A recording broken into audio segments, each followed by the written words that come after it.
Hello, everybody. Welcome to another episode of Find Your Model Health, the official podcast for those looking to optimize their long-term health and weight goals. I'm very happy to have you all back with me for another episode, and I know you're going to love the chat that I have lined up for you today.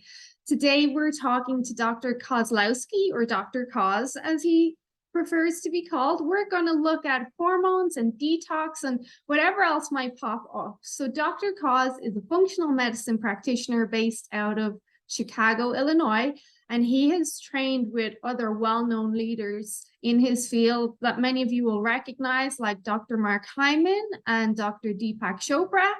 Dr. Koz specializes in many areas of health, including gut health, hormones, detoxification, and even trauma, and has worked with hundreds of clients over the last 12 years in his career. And Dr. Koz also has a new book coming out in October titled Get the Funk Out, Balance Your Hormones and Detox, which is a really interesting name. So I will have you explain where you came up with these names. But please, everyone, welcome Dr. Koz. It's lovely to have you here with us. So do you want to tell us what got you into health and everything? Like, people always ask you your story, but I just want to know why. Why did you get into all of this? No, it's an honor to be here, and I'm excited to talk with you and share some of my experience. But I'll try to keep it short with my history. But my parents are both doctors. They're both immigrants from Poland. So I was born in America, first generation. I learned to speak Polish before I learned to speak English. When I was young, I wanted to be a doctor like my parents, but I like to go out and party, and I didn't like going to class on Friday mornings. So I got a degree in economics in college. And when I was a senior, my best friend was diagnosed with lupus and passed away 3 months after her diagnosis, along with 1 week after we graduated. So that's what kind of flipped me to go back into, or to like be like, wow, maybe I should have been a doctor, because I couldn't help her at all. And so I ended up going back to school, to do all the sciences, take the MCAT, go to med school. And I was going to be just a regular family practice doctor.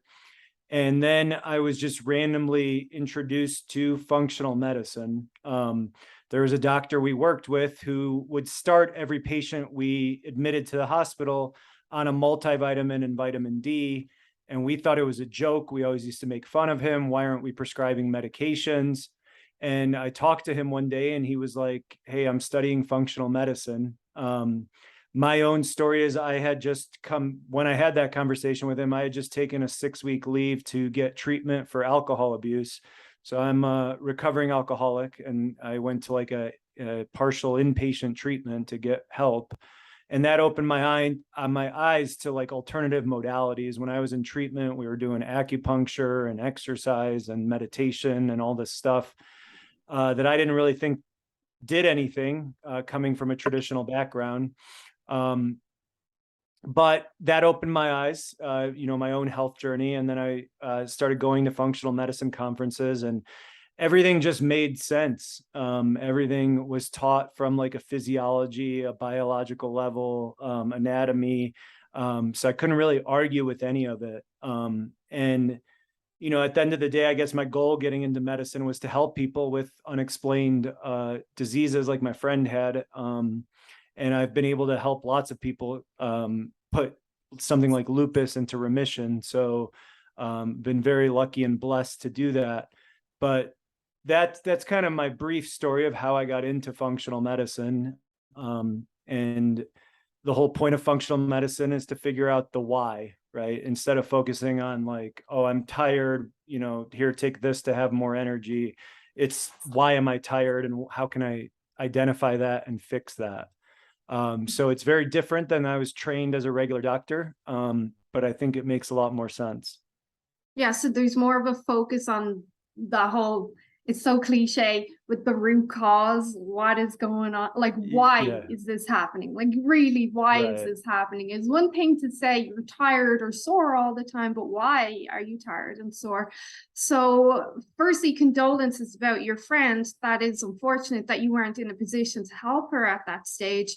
But you obviously experienced a lot of benefit yourself from going through the alcoholism treatment. Like you mentioned, they had multiple tools to try and introduce you to, and that obviously was a driver towards, you're like, hey, there's more than just pharmaceuticals or diagnoses to fixing and helping people, really. Absolutely. So Um, you had uh, you had great success with your first book, which hopefully we'll chat about another time. But now I'm speaking to you because there's a problem right now, and it could be because it's been exacerbated over the last couple of years with the whole COVID and the lockdown and all. A lot of people having hormone issues now, adrenal, thyroid, sex hormones, loss of libido, all of that. So that's what your new book is about. Do you want yeah. to tell me, why did you then transition into hormones? Like, why is that where your focus is right now?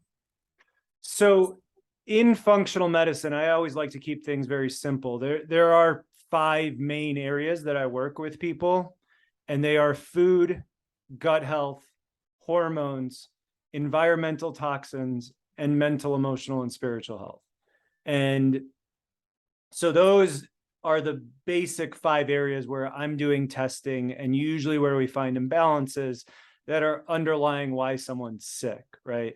And my first book, Unfunk Your Gut, was about diet, gut, and mental, emotional, spiritual health. So I really enjoy teaching. So that left me with hormones and toxins. Okay. As the other things to explain functional medicine. And I think it's written towards practitioners, and also to patients, obviously. But I think the biggest thing I see, because I also teach doctors with IF that are training in IFM right now, is it's very hard for a traditional doctor to switch their practice to, like, you go to these conferences, you learn all this stuff, and then you get to your office on Monday morning and it's like, what do you do? So that's from the practitioner side. From the patient side, it's like, well, I have all these symptoms of thyroid disease, but my doctor will only test my TSH. And so I just think there's a lot of room for improvement and for a non-biased opinion that doesn't just come from the pharmaceutical industry and doesn't just come from like trying to sell supplements either. So I guess the main reason I wrote about hormones is because that is a major piece. I personally have or had low testosterone. I'd say somewhere between 75 to 100% of women that come to my practice that are premenopausal have estrogen dominance.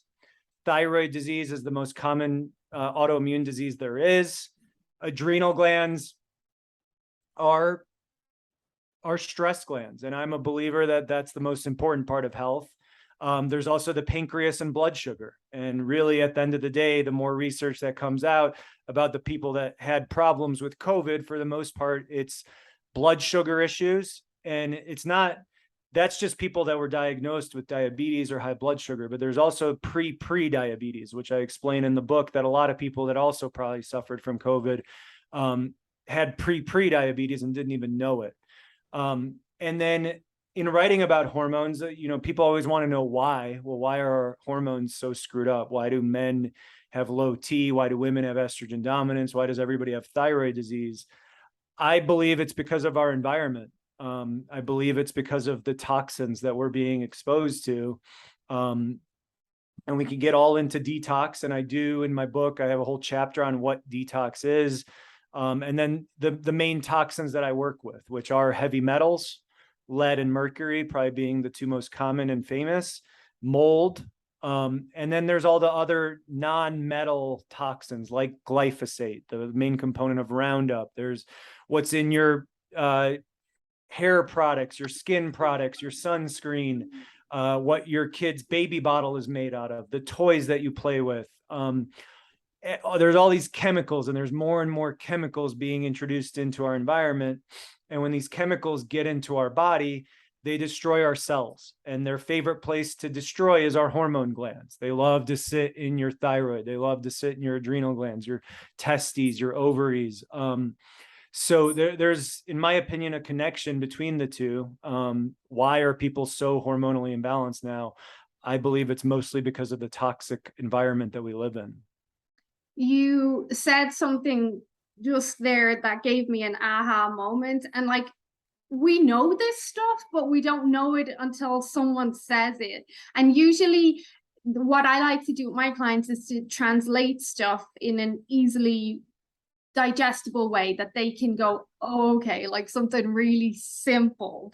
And you just said, we all have thyroid issues, but what's the one common denominator? Is the environment. Because you can't say, well, everyone eats apples, or everyone stays up late, or everyone drinks alcohol, because they don't. The one common denominator is going to be our environment. And our environment has been changing, maybe not so in a positive way over the last couple of decades, which is obviously affecting us on every level. So if we go just back a bit, what are the most common hormone imbalances that you see? Number one is definitely thyroid, and it's usually low thyroid. And usually that's an autoimmune condition, which is called Hashimoto's, which basically means that the immune system has identified your thyroid gland as an invader, and it wants to get rid of it. And it's so the immune system is attacking the thyroid because it sees it as an invader.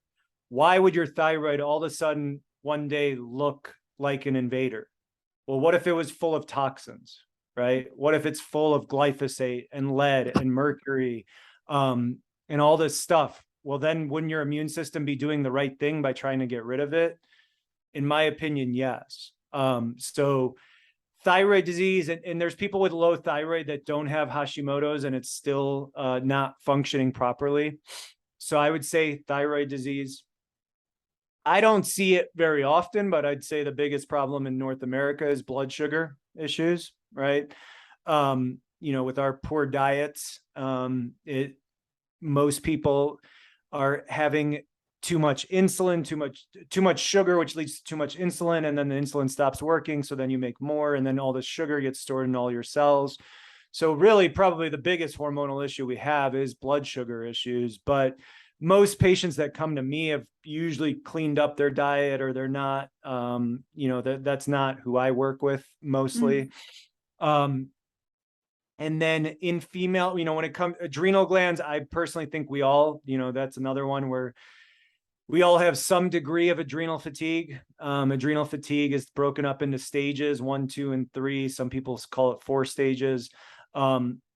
It's basically the differences is like there's a short-term stress, like, what am I going to eat for dinner tonight? Versus like, I was not loved as a child, and I have all this trauma, and I'm carrying all of that and chronic kind of issues. And so there's cortisol imbalances. When the cortisol is imbalanced, that leads to blood sugar imbalances. And then your blood sugar gets imbalanced, and then you're more susceptible to like COVID. So all of it's connected. With women, estrogen dominance, like I said, is the most common thing I see. With men, low testosterone. In general, usually it's a little bit of everything. A woman might come to me and she looks totally like estrogen dominance is her main issue. But then we test her thyroid, and the thyroid's not working that well. And if the thyroid's not working well, then your female hormones aren't going to work well either. So sometimes you have to start with the thyroid in order to balance out the reproductive hormones. So those are kind of some of the main issues I see are thyroid, adrenal glands, not so much blood sugar, even though that's the most common one. And then with men, testosterone, and women, estrogen, progesterone. Well, it really is, like you said there, you might see estrogen dominance, but then something else is off: the thyroid, the gallbladder, cholesterol. Because as much as people, I've said this on other interviews, as much as people would like a diagnosis that it's just one thing, It's never, it's your body Never. is a whole system. You really can't have one thing without another thing. Right. And you mentioned blood sugars, and I was like, oh my gosh, nearly everybody I see has blood sugar issues, nearly like everyone. I see a lot of low progesterone, and then, of course, I see a lot of low libido. So low progesterone, low libido, adrenals, and so on. So can you speak a little bit more on the whole, because this is a big topic with my people, adrenals, cortisol. Why are they feeling crap, basically? Why are they feeling this way? What happens? For me, it usually starts as trauma. And I define trauma as anything less than nurturing. So it could be as simple as when you're 5 years old, your parents don't pay enough attention to you, and that sets off a signal of I'm not good enough. And cortisol is released when we're in fight or flight response, right? That's the sympathetic nervous response, and we're feeling like we're in a life or death situation. And that was, we have our sympathetic nervous system and our parasympathetic nervous system. Sympathetic is fight or flight, parasympathetic is rest and digest. And that's how we've survived through evolution, is that sometimes we turn on fight or flight and sometimes we turn on rest and digest. People nowadays are living in fight or flight 24/7, right? We wake up and the first thing we do is check our phone, check our emails, check text, check the breaking news, social media. And right away, we've gotten up, we haven't even eaten, and the mind is telling the gut, we don't need you today, right? And cortisol is being released. Cortisol is one of the two hormones that you don't want too much of. The other one is insulin. And when cortisol is being released, it screws up our blood sugar. It suppresses our immune system. You don't digest as well. Your immune system isn't functioning as well. You can't get a good night's sleep. If you can't get a good night's sleep, then everything is screwed up. So I just want to stop you. What do you mean the mind tells the gut, hey, I don't need you today? So there's the gut-brain connection. And so your gut tube, and this is all described in my first book, Unfunk Your Gut, if anyone's curious, but your gut is a tube that starts with the mouth and ends with the anus. There's openings on both ends, and that tube is surrounded by a nervous system called the enteric nervous system. That nervous system has more neurons than your brain does. That nervous system that surrounds your gut and influences how you poop, how you digest, etc., is connected to your brain by something called the vagus nerve. So we have 12 cranial nerves, which are nerves that run all through your head and brain, and some of them go to the body. Cranial nerve number 10 is called your vagus nerve. The vagus nerve is basically a highway of information. It carries signals from the brain to the gut, and it carries signals from the gut to the brain. That vagus nerve runs on your autonomic nervous system, which means automatic. So you don't think about it. When your mind thinks you're in a fight or flight situation, like you wake up and you're reading the news and you're like, holy cow, everything's so screwed up, that shuts down that sends a signal to your heart to, hey, we're in survival mode, so we need lots of blood flow. You need to be pumping. All the energy needs to go to your muscles and brain so you survive, right? What that tells the gut is, hey, don't waste any energy on digesting right now, right? Because if you're running from a lion or a bear or something, you don't want to be expending energy to digest food, right? Yeah. You want to be expending energy to survive. And so that's what I mean. There's literally a signal that the brain sends to the gut that either turns it on and it's like, hey, we're in a relaxed state, let's digest our food, or we're in a life or death situation and we need to survive. So we're not going to make stomach acid. We're not going to digest. Our gut's going to get leaky. Our microbiome is going to be affected.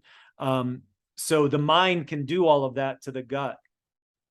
So correct me if I'm wrong. Basically, what you're saying is if I wake up in the morning, which I have done several times, and I know I shouldn't, but sometimes you forget to schedule a post or whatever.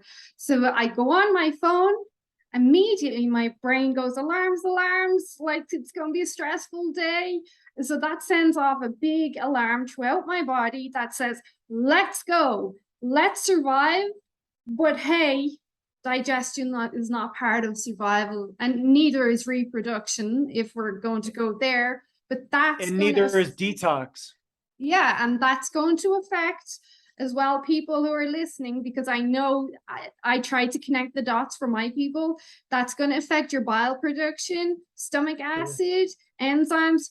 What we know goes wrong when you start messing with bile, we've got gallbladder and liver and pancreas issues, and then we've got cholesterol and triglycerides. But I'm saying that specifically because I know a couple of my followers right now are dealing with gallbladder and digestive issues. So I really want them and me to be reminded why we shouldn't be looking at our phone first thing in the morning, even though it's hard. Like, it is hard. We're only human, and we have businesses to run, and like kids to get to school. Like, shit, did I forget it was audition day for little Johnny? Let me check my emails. Like, just stuff happens. But maybe the majority of the time we can say, let's not do this until an hour later or whatever. Yeah, one of the best things I heard at a retreat I was at is like your day should be basically wake up, pee, and meditate. You know, that's not how I start my day usually, being honest. But that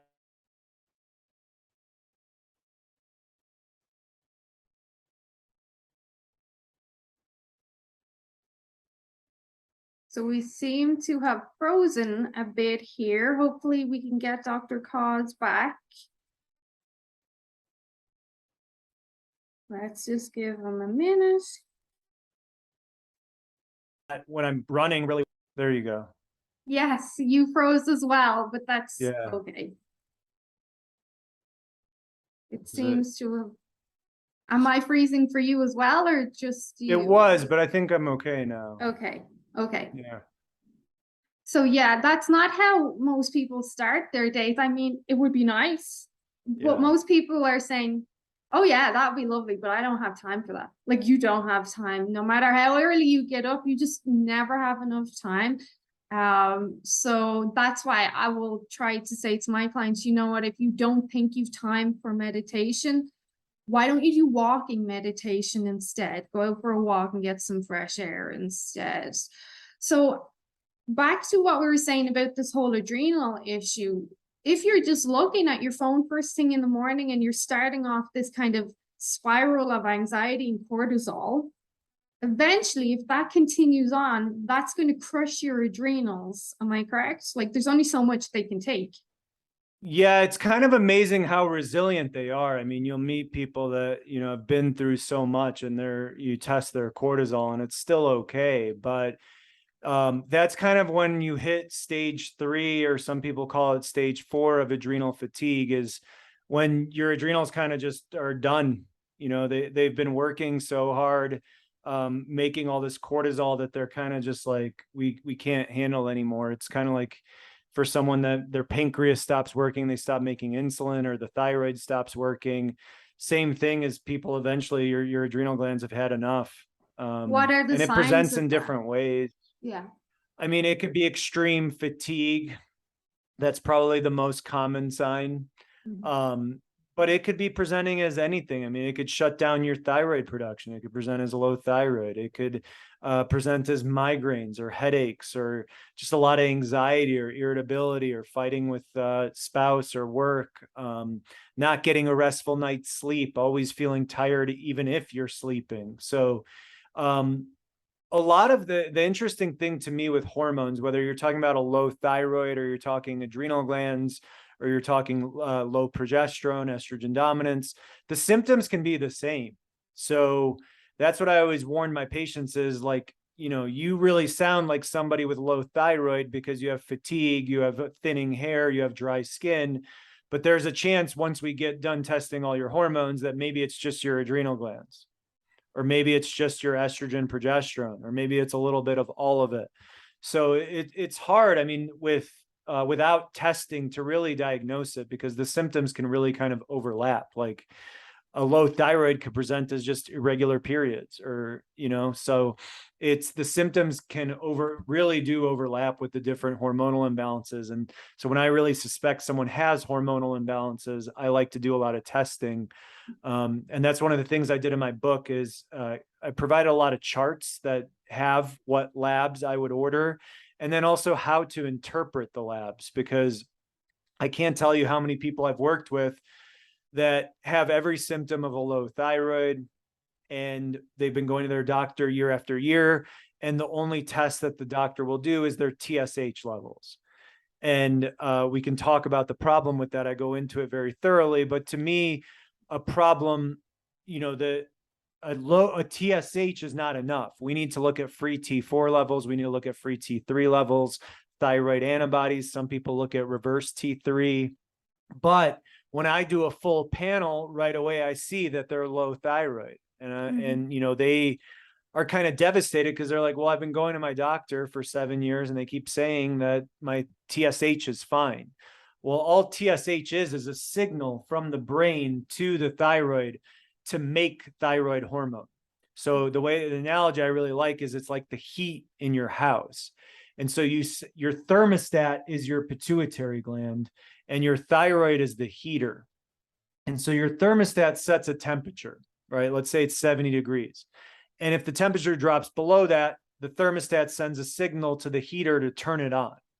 Well, when your brain detects that your thyroid level is too low, it sends a signal from the brain to the thyroid to turn it back on, just like the thyroid. That's TSH. That's the signal. And so regular medicine, they assume that if your TSH is high, that your thyroid is low, right? Because there's a lot of signal being released and the thyroid's not keeping up.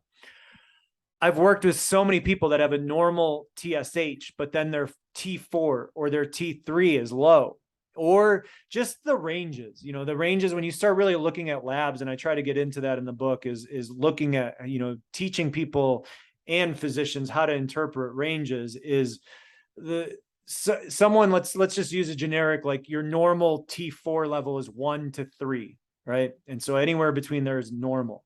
Well, I'll test someone and their TSH is normal, and their T4, in this example, let's say it's 1.01. So it's 0.01 points in the normal range. So most doctors will look at that and be like, oh, you're fine. Yeah. Well, how could that be normal if you have every symptom of low thyroid, right? So those ranges, I think sometimes they need to be looked at in the context of the person's symptoms, right? And we don't all feel the same at the same level of testosterone or estrogen or progesterone or thyroid. So I really like to work with people and look and explain to them the ranges. And I use some examples of patients I worked with and showing what we did and how we looked at that stuff. But that's just an example of thyroid and how, easy the diagnosis is missed, and somehow, how easy it can be to diagnose it properly just with using the right kind of testing. Yeah. It's really common. And I will go over clients' pathology numbers a lot. And even what you said, just because you're within the range, we don't necessarily want you on the low end of the range and you're cold all the time and your hair's falling out. Like, with mid to higher end is usually ideal, but it's unfortunate that so many of these conventional practitioners, not all of them, but a lot of them, are still going by the old books. Yeah. And kind of not broadening the idea, well, why does this patient keep coming back even though I told them they don't have a problem, but they keep coming back? Well, then obviously there is a problem if they keep coming back. So it's just unfortunate the way it's been mismatched. The health industry is mismatched, in my opinion. It doesn't work with the symptom picture, like you said, and it doesn't work with the pathology. Well, I suppose that's where functional medicine comes in, where you actually sit with the person and talk to them rather than I'm a health professional. I know if I'm going to my doctor, I'm only going there for a specific thing. I probably have 5 minutes with her. I'm obviously more educated than the average person. So I'm going in asking, well, I need this. And can you get me this. Like, I know. And that's me. And I have 5 minutes with her. People that have no idea what's going on, they're not getting a sit down. It's very different than in Europe. I don't know if you've been to Europe a lot. It's very different. In Ireland, my doctor, he knew everything about me. Like, he knew me. And then when I started having children, I was more comfortable transitioning to a female doctor. And she knew everything. They would ask my story. They would, in Ireland, you'll get allocated at least 30 minutes with your doctor, and she'd ask me, how is everything going? And like, they really got to know you. But since I'm in Alberta now, and we've been here like 9 years, it really is wham bam, thank you, ma'am, like in out. And it's like shocking that for me, and I'm sure for other Europeans, it's like I'm not even bothered. What's the point? Just give me the requisition. Like, it's disheartening to people. You can see where it is. Yeah, it's there's greater problems in our healthcare systems. I mean, I just saw an article that they're more and more concerned about the rates of physician suicide, and because you go into medicine wanting to help people, right? And that's where my own personal belief, because most people that come to me usually hate their doctors. They don't have very nice things to say. But at the end of the day, I mean, most people that are doctors went into it to help people, but then you get stuck in the system where it's like, you have these codes you constantly have to be putting in. If you don't meet a certain number of patients a day, there's not enough doctors. So then you're seeing twice as many patients as you should. And then I personally believe that like medical school and residency are just kind of like one long brainwashing by the pharmaceutical industry. I think it's like almost like a cult, basically, of like just telling you how to spew out medicines. And when one medicine doesn't work, use the next one. That's why I started training in functional medicine. I was so intrigued. I was like, wait a minute, there's something else you can do for thyroid, or you can actually look at why someone got lupus. Like none of that was ever discussed. It's just like, okay, you have 50 patients to see today. These, if they keep coming back to you telling you they have a low thyroid, but their TSH is normal, here's the newest antidepressant, right? And when that antidepressant, when they come back saying that one's not working, then give them the second antidepressant, and we went through the whole opiate crisis, which is still really bad, but it was like, all right, well, you have pain here, take these opiates. And then all of a sudden one day, you're cut off from them, and now your body's physically addicted. So then you're on the street trying to get heroin. I can't tell you how many people I met in treatment or working with people in recovery that it's like, well, my doctor started me on pain pills because of a car accident. And next thing you know, I'm buying heroin on the street because my doctor won't prescribe the pain pills that they got me hooked on. So it's, that's, again, part of the reason I've written my 2 books is because sometimes also functional medicine doctors can be expensive. It can, it's not everybody can afford to see a functional medicine doctor. Well, I think my books are a very good explanation of what functional medicine is. And the feedback I got from the first book on gut health is either people got better just through reading it and following the steps, which is the same thing that'll happen with the hormones, or they're like, well, I just felt way more educated going into my doctor. I knew what tests, like you said, what tests to ask for. And then, it's hard for the doctor, but you also learn how to interpret them yourself and what to look for that a lot of times your doctor's overlooking. So that's one of the things I've tried to do, because there are so many things that someone can do on their own without needing a functional medicine doctor.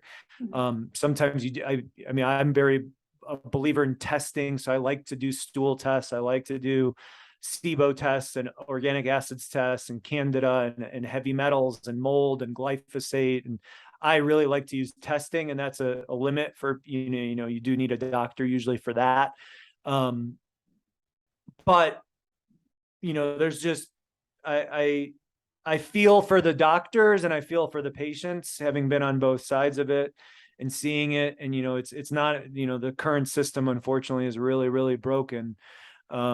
And I'm just trying to do my part to help whoever I can. And by getting this information out there, that I've been very lucky to learn and help people with for a little over 10 years now.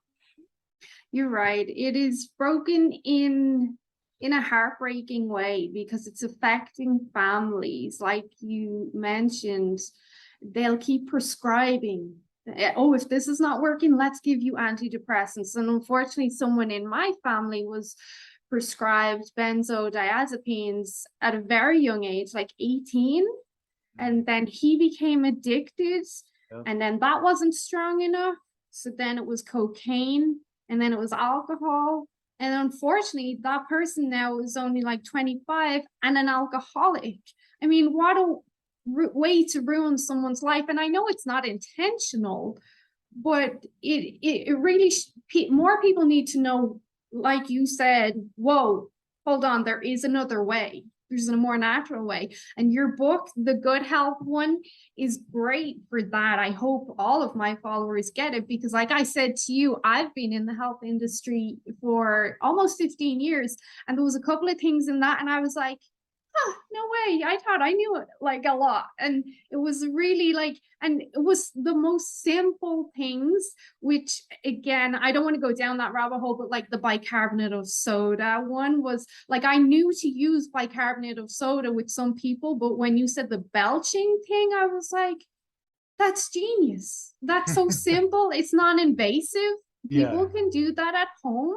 Yep. So that really was like something that simple that people, like you said, not everyone can afford to hire functional practitioners or naturopaths or even someone like myself. So to say to someone, hey, like get yourself a $2 bag of bicarbonate and this is what you can, I'd hate to say self-diagnose, but this is what you can learn from it. So like that was really awesome. And that leads us into the next thing about all these different pharmaceuticals and drugs and whatnot. People don't often talk about the impact or the link between hormones and drugs, which technically are toxins. So can you discuss that a bit? What sort of toxins are we generally encountering that are going to affect our hormones? And even how are these pharmaceuticals that people think are helping them are affecting their hormones? Yeah, in the introduction of the new book, Get the Funk Out, what I do is use my wife as an example, but her daily routine, and just to explain how many toxins you're exposed to just from doing your normal stuff, right? So the main ones when I talk about toxins that I test for are lead and mercury, like I said, mold, and then kind of all this other stuff. So an example is like, let's say you go to bed, right? And so that's when it starts. And sleep should be when you're detoxing, like you're basically your body, your immune system, everything in your liver are restoring while you sleep, right? But let's say you're sleeping and on the other side of the wall is your Wi-Fi router, right? And then they just put a 5G tower down the street next to all the electric lines that are right by your house, right? So then there's all these EMFs, right? Electromagnetic fields that are known cancer causing. Even the World Health Organization acknowledges that, but they're still putting it everywhere. So you're getting all these EMFs while you're sleeping. And then you've got mold in your house. So you're breathing in all these toxins, right? And then you wake up and breakfast is a smoothie, right? And so you have this smoothie and you're putting powders in there that are full of chemicals. You've got greens that are full of herbicides, pesticides, strawberries, all the stuff they spray on our food. And then you're playing with your dogs and the dog toys made of plastic and you're touching all that plastic. And then you're making water from your drinking water that has lead in it. And then you go outside to take a walk, but there's airplanes flying by. So you're breathing in more lead. And then you go shower and you're breathing in chlorine and other things in your shower water. And then you start putting on your makeup and all the chemicals that are going onto your face. So it's literally just a nonstop assault. All this stuff that they've created to make our lives easier, they never tested how all of it would affect our health, right? Like we have all this stuff that makes our lives more convenient, but also chronic disease and all these random diseases are skyrocketing, right? Mm. So, and they are really damaging our hormones. And that's why you're seeing so much of the low testosterone and estrogen dominance. But the most common, like when it comes to toxins, lead and mercury by far and away, I'd say are the most common ones that I find in people. The absorption of toxins starts before you're even born. So if mom is carrying a bunch of toxins, they cross the placenta. The placenta should be a place where you're transferring nutrients to the baby. Well, if your body's full of toxins, you're also transferring toxins, right? And then you're born via C-section, so you don't get a microbiome from a vaginal birth, and then they give you antibiotics. And then there's mercury in your baby food.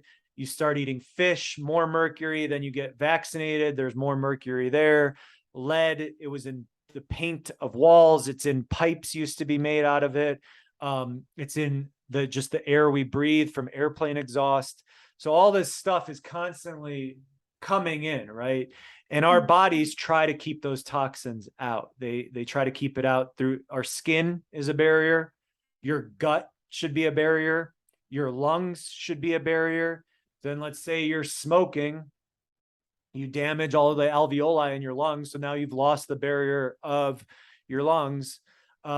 Your gut is leaky because you've taken antibiotics, you've been eating lots of sugar and the standard processed diet. So now the toxins are flooding in through your gut as well. And then your skin is damaged because you're not sleeping enough and you're not getting enough nutrition. So the toxins get in through the skin. Luckily for us, when all that stuff crosses into our body, the bloodstream takes it to the liver. Right. So our liver is our main organ that everything goes to first. And our liver is known as kind of our main detox organ. All these toxins, whether I talk about glyphosate or lead or mold or mercury or the stuff that's in your sunscreen, they are fat soluble. So what that means is when we absorb them through our lungs, skin, etc., we will store them in our tissues. And the favorite place is the hormone glands. Well, what the liver does is go through a two-step process called phase 1 and phase 2, which makes the toxins water soluble. When they're water soluble, you can pee, poop, and sweat them out. That is how you detox. Your liver uses all these different nutrients, which I have some really cool photos and charts in the book that describe what nutrients, how much of them you need, etc., for phase 1 and phase 2 of detox to work. So you need nutrients for that to work. We all have a limited ability of detox. What that means is, let's say in an average day, I can get rid of 100 toxins. And on an average day, I'm exposed to 50. So I'm fine. My body can detox. So that's, you can get rid of 100 for you in an optimal state with detoxification pathways that are working. So just want to elaborate that so people don't think, well, on average, the human body is 100. No. In a healthy body, it's 100. Right. And let's say though, all of a sudden then like on the weekend, I'm binge drinking, I'm smoking cigarettes, and I'm living in a place that has mold, right? And I'm eating a bunch of fast food full of toxins. So now I'm being exposed to 1,000 toxins a day. And then it doesn't really matter what else I'm doing. My body can only get rid of 100. So 900 will get built up, and they will build and they will build. And eventually that will present as disease. And I think the hardest part about working with toxins or working with gut health is people don't get symptoms. So if you have a bunch of lead built up in your body, usually you're not going to have symptoms. Like it usually will present as high blood pressure or dementia or diabetes or Hashimoto's. So it's already kind of too late once you know that those toxins are too high. And that's where, to me, if I could just do one screening test for people, I would start heavy metal testing from the age of like 3. and I would do it every couple years. And instead of most of the useless stuff that your regular doctor orders, that's what I would be doing. I would every year, every 3 years, I would be doing a stool test to look at your microbiome, and I would be doing toxin testing. I would look at glyphosate levels, because that's the stuff that leads to disease. And the part that traditional doctors really struggle with is, let's say there's not a correlation with how high are your toxins compared to what is your disease. So using like a simple analogy, I could take someone with a lead level of 10 and they have autoimmune disease. I could take somebody with a lead level of 50 and they don't have anything yet. We're all very different, and different levels affect us differently. And that's where the whole point of functional medicine is, to be very individualized. So you really need to talk to the person, compare talking to them and their history to their lab results. At the end of the day, no matter what they say, like the government, the EPA and all them, they put out normal levels of toxins. What is a normal level of glyphosate okay in our body? What is a normal level of lead okay in our body? The answer is 0. We shouldn't have any of that stuff in our bodies. There's just so much of it that they're trying to tell people it's okay and that this is a normal level. No, we weren't designed that way. Mm-hmm. And so that's a hard part is that, for most people, it presents too late. It's usually, I mean, my practice should be 99.9% preventative medicine. It should be, hey, I'm healthy. I have no symptoms at all. How do I stay healthy? 99.9 of my practice is, I've been diagnosed with lupus. I've tried the first 3 drugs that the rheumatologist gave me. Now I'm out of options besides this drug that may kill me. And please save me and turn everything around in the next 2 weeks. And that's what the majority of my practice is. And I get it. Like, it's just like dealing with alcoholism. Like, you don't really ask for help till it's too late, right? Most of us, we won't change until we have to. And so that's why I'm seeing people that are desperate. They've gotten these horrible diagnoses, all these meds, and they're like, well, now I'm finally ready to clean up my diet. And that's the hard part. I mean, I get, change is not easy and most people don't want to do it. But for your listeners, like, functional medicine, you should be getting started before you're sick. And, luckily we've been very lucky to have success with all types of different conditions and help reverse things. But at that point, it's a lot more difficult.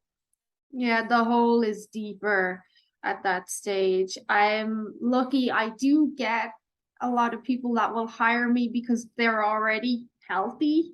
Yeah. I mean, what they think is healthy and what I think is healthy is different, but generally they're in a good position and they just hire me to optimize what's going on and as a prophylactic or preventative measure. But then there's a lot of people is like, oh, well, I got this diagnosis, and I'm like, oh my God.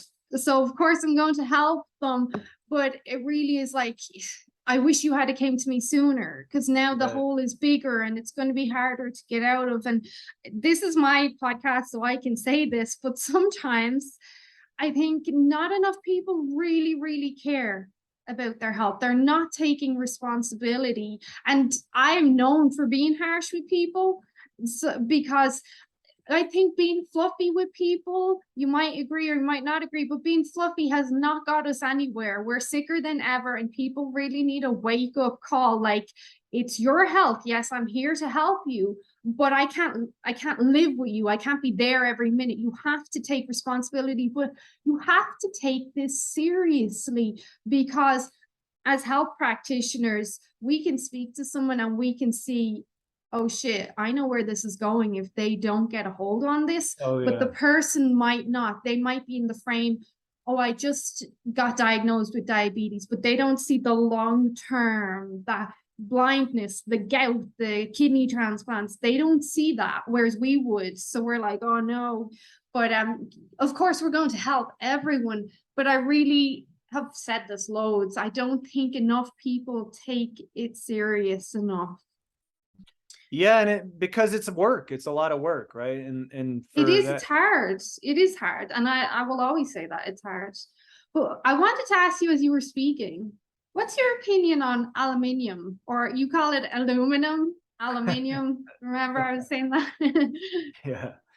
Um, I haven't seen too much toxicity from it the way I see lead and mercury, cesium, thallium. But it's a heavy metal that if too much of can become a problem. And like a lot of us, a big way we're exposed is from our deodorant, that they put it in there. So when I do a heavy metal test, which is a urine test, we test aluminum levels, we test cesium, thallium, or uranium, um, all these different lead, mercury. So we test for it. I don't see it come back that frequently. So go ahead. Sorry to interrupt. I was going to say the reason I asked is because a client this morning showed me her new water bottle. And normally I will encourage people to drink out of glass or ceramic or stainless steel. Like that's my thing. I know it's a lot of people's thing, but there's a new trend here of this new water in Alberta that comes in an aluminium bottle. And I was like, well, hold on, let me think about that. I was like, I don't know if that would be reusable. And she turned it around, and on the back it said like BPA reusable. And I said, okay, well, she only bought it today, so I don't see any harm in drinking the water that's in it today. Although I will say, you buy it like that full of water, so that has me thinking, how long is that water sitting in that? Right. But I said to her, I'm just like, drink it, but let me consider the whole aluminium reusable thing. So that just popped up. Now I can get your opinion. Would you say I'm drink with it? you. No, I would get rid of that. Yeah, like I hate to like break what you people's, said. yeah, I hate to break people's hearts, but this is a thing now. It's on the shelves in Alberta, Yeah. and it says on the back reusable. If it was stainless steel, okay. But Right.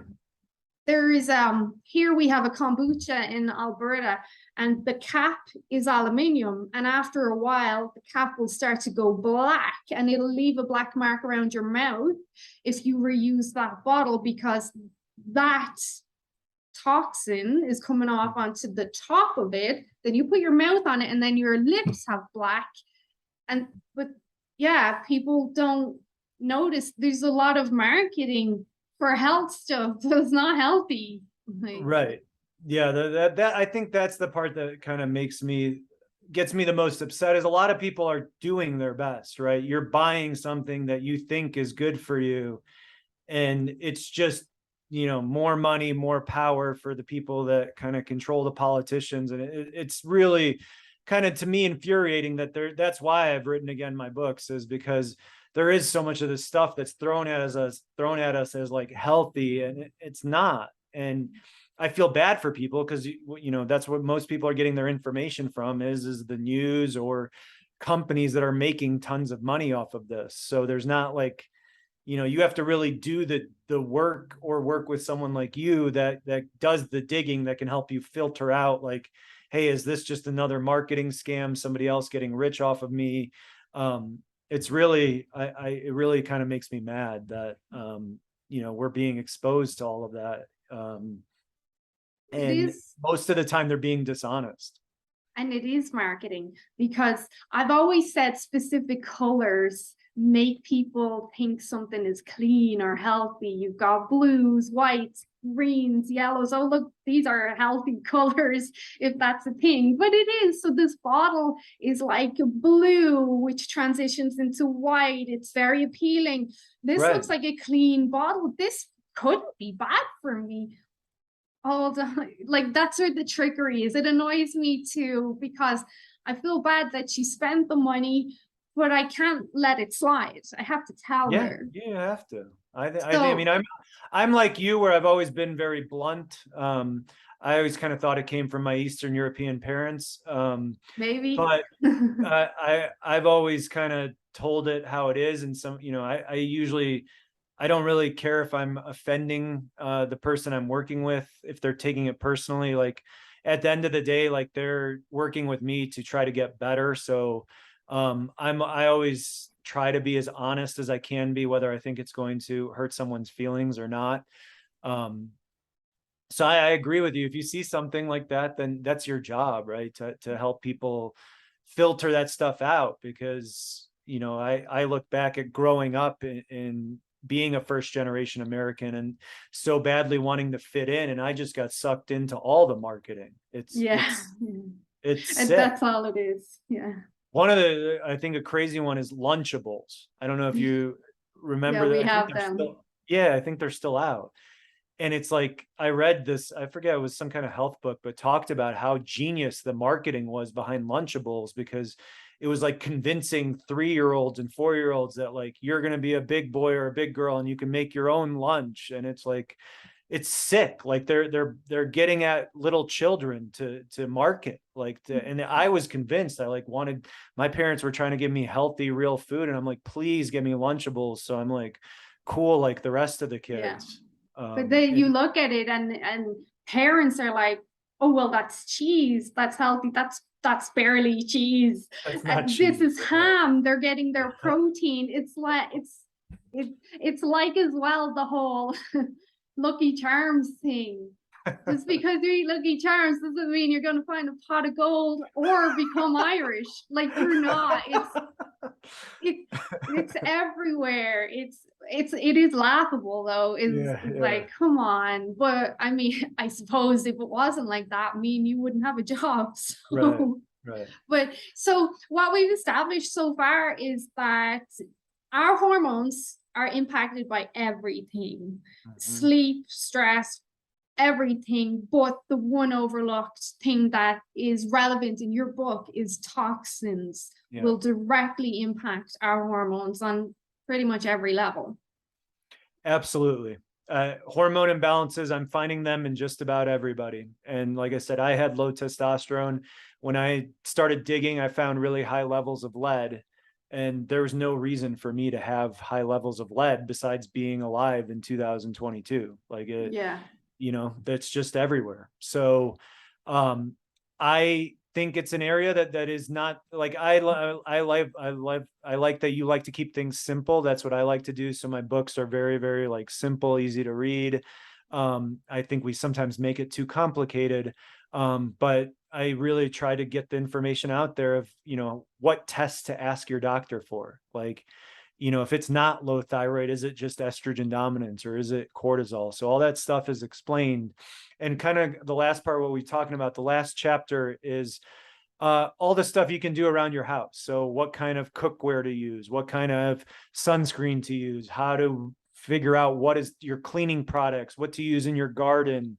So all that stuff is kind of gone over in the last chapter of like how to just clean up your day-to-day environment. But at the end of the day, I also think that the biggest thing that people are missing besides the toxin component is the stress component. Yeah. And when when your cortisol is raging through the roof morning to night, you're not restoring at night, and really with this constant onslaught that we're getting from eating, breathing, drinking, we really need good sleep and rest to restore our liver, to restore our gut, to get ready for the next day. And so I always just, to me, that's always whether we're talking about gut health or detox or balancing your hormones, at the end of the day, to me, the most important part of all of it is your mental, emotional, and spiritual health. So if I don't ask this, my clients will forsaken me. So I Okay. have to ask as we start to wrap up. So toxins are going to affect your hormones, but that's going to affect your sex hormones and thus your libido and your desire to even want to be intimate. Am I correct? Absolutely. Low Yeah. libido is a big thing I see now, and it would be helpful if you would reinforce what I say. I say, well, look, if you're stressed all day, you're just burnt out, the last thing you're going to have or want to do is be intimate or have any sort of libido at all. For me, the way I approach it with my patients is there's two things that it's going to be. For a man, it's either going to be low testosterone or high cortisol, right? That it's going to be a low testosterone problem or a cortisol problem. For women, it's going to be an estrogen progesterone imbalance or cortisol. Everybody wants to start, let's use just a man, for example, with testosterone. Well, if you just put me on testosterone, my sex drive is going to go through the roof. I can't tell you how many men I've seen go on testosterone and it doesn't help their sex drive. Mm. And there's only one reason for that. It's cortisol. Yeah. Right. Stress. Same with a woman when we get their estrogen progesterone balanced, I can't tell you how many women I've seen where they're like, my sex drive is amazing now. It's back to normal. Or the man that it's like, hey, like I just had a guy yesterday, the day before, in his 50s or 60s that was low T. And I think he had a very high functioning, stressful job. And I was like, let's try the testosterone. If that's not working, there's going to be one answer left for you. We followed up. He's been on testosterone for only a month and his sex drive is back to normal. So stress is not an issue. And he had been telling me that stress was not that big of a problem. I never believe anybody when they tell me that. So he proved me wrong, which is great. I love that. Yeah. But usually to me with libido, yeah, that's usually, if it's not a reproductive hormone imbalance, usually it's a cortisol imbalance, which is the worst kind to have, because that takes the real deep down work to figure out the why. So can I give you a scenario before we finish and just get some feedback? So for a woman whose nutrition is on point, her body weight is perfect, blood sugars are great, her menstrual cycle is good. She doesn't sleep great the majority of the time because she's a toddler who comes in and out. But when the toddler sleeps, she sleeps. So it's kind of like not even 50-50, like 60-40 or something. So she's probably awake more than asleep. But she has a lot of stress, like her husband works away, dealing with the toddler by herself, working too. Now they're looking at moving. So in that sense, where this is such a hard scenario, even where you would say, well, it's stress, but what can you do about stress at that stage? Like, what kind of advice would you give to someone like that? I've recommended every patient I've ever worked with to work with a therapist while they're working with me, and having someone that's trained in mental health to run that by, all those issues by, because, that sounds like a lot, but that's a lot of people are dealing with a lot of stuff. Right. Yeah. And, it goes deep. Like a lot of times it goes back to figuring out what happened when you were a kid. And it, the way it was described to me when I was going through treatment is like peeling back the layers of the onions. I mean, the obvious stuff of like, oh my God, we're going to move. There's a toddler. You're not working out. I mean, that stuff is easy, but it usually goes deeper than that. So I really like working with a therapist to get into the, what started all of this. And starting, figuring out what meditation practice works, what's the right exercise regimen. And, with that, I mean, it also involves the couple together, because it's not just the woman, right? The man is playing a role in why the sex drive is low too. So yeah. It really takes a commitment from the couple as a team, I think, to really work together. And, there's some supplements you can use, but I personally hate using supplements for that kind of stuff, because it's like, that's a Band-Aid approach. You're taking a supplement for libido is not going to make a huge difference if you don't actually deal with what's going on with your husband and with stress and all of that. So it's not an easy thing, but it's an everyday, that's the kind of stories I hear every day. And I do see people, I've just seen it over and over the years of, to me, all the functional medicine stuff is easy. Like I can test you for heavy metals. I can test you for mold and glyphosate and dysbiosis and SIBO and all these things. It's easy to treat, in my opinion. The only thing that gets in the way is the mental, emotional, spiritual part, in my opinion. Yeah.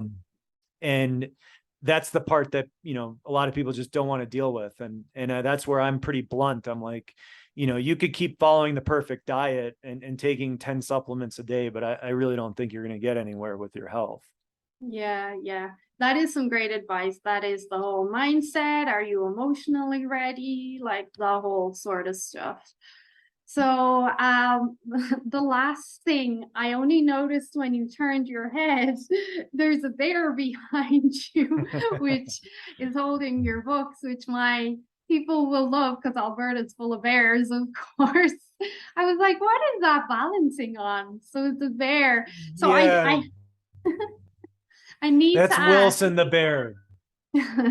So I need to ask. We, Mhm. go ahead. Just where did you come up with the names? They're quite entertaining, the names of your books. Like, why did you do that and not some generic, boring, fix your hormones with detox kind of thing? Yeah. So the bear, we live more than half the time in Montana when the pandemic started. So we're actually in Bozeman, and we split time between Bozeman and Chicago. So Okay. that's where the bear came from. We got really into bears living here. Yeah. So Wilson, he's holding both my books. The name, am I allowed to cuss or no? Oh yeah, we're Okay. Irish. Yeah. So a friend of mine, when I was writing my book, he came up with unfuck your gut, which there's a lot of books that use the F word now. And, Yeah. there's a few really famous ones. Mm. And my publisher kind of talked me out of it. She was like, you're writing a health book, so I don't think you should use that word. And so then I really liked the title. I was really sad to get rid of it. And this is with the first book. Mm. And I used to have a saying at my practice that we had even t-shirts that said, we put the funk in functional medicine. So both books Yeah. it's unfunk your gut and get the funk out. It's FUNC Yeah. so funk for functional medicine. So Yeah. I took a title that my friend gave me that I really liked and made it more appropriate. And it kind of worked with the funk and functional medicine. And get the funk out. I actually came up with that one on my own. I was pretty excited about that. I feel like it fits because, it's functional medicine, and Yeah. most of us have quite a bit of funk in there. Yeah, so it's like toxins, get the funk out. Yeah. I had to ask. I was like, that's quite, Yeah. and no, from the other podcasts I listened to, nobody had asked that. So yeah, Yeah. I think it's a unique title. I'm happy with it. I'm glad it's appropriate. it I also liked, makes it all less serious. Even though it's serious, it makes it less serious and more approachable to people. You don't yeah, have to be a doctor. We all know what funk means. I hope we do. So yeah, definitely. This has been a pleasure. I know I've kept you a thanks. little bit longer. So your book comes out in October. It does. Hopefully we can arrange another time to go into the gut stuff. Obviously, that's big. Where else can we find you and even look at what you're putting out there in the health world of information, which is huge? Yeah. So my website's the best way if people have questions for me or want to get a hold of me or want a link to get the books is doc-koz.com, doc-koz.com. Koz. That's also my Instagram name. I'm really bad at social media. I don't really put a lot out there. Usually it's more just like fun stuff that I do with my wife or dogs. Yeah. But I do share all my podcasts and things I do. But I really like, I spent my career staying off of social media and just focusing on learning to be a good doctor. And now, once I feel like I had enough experience, I put these books out there. So I think there's more in these books that most people will find on their favorite social media doctor or whoever. I really try to put the high yield stuff from a medical perspective, from someone that's worked with it for a number of years now. So that's where I would recommend starting, is for sure. And if you think you're more gut and diet issues, or you think you're more hormone and toxin, all of us should look at all of it. But my website, very easy to get a hold of us through that, or social media. The best ways to get a hold of us. Great. I will put the links below. I Thank you. know we can get the Unfunk Your Gut on Amazon here. I'm sure your other one will come on Amazon. Yeah. Soon. And then I'll have a look at our chapters in Indigo and let people know if they can get it, because they're really, dare I say, they're cool books. They're straight to the point. They refine it. And you're right. Like, not being on social media is a skill in itself. You should be applauded. But the thing with social media, and I know this about me too, is we keep putting out information, but too much confuses people. So your books will refine that. So thank you for the books. Thank you for talking to me. And we will hopefully get back together soon to talk about the gut stuff. Sounds great. All right. Thank you for joining My me, and pleasure. Have a good day. You too.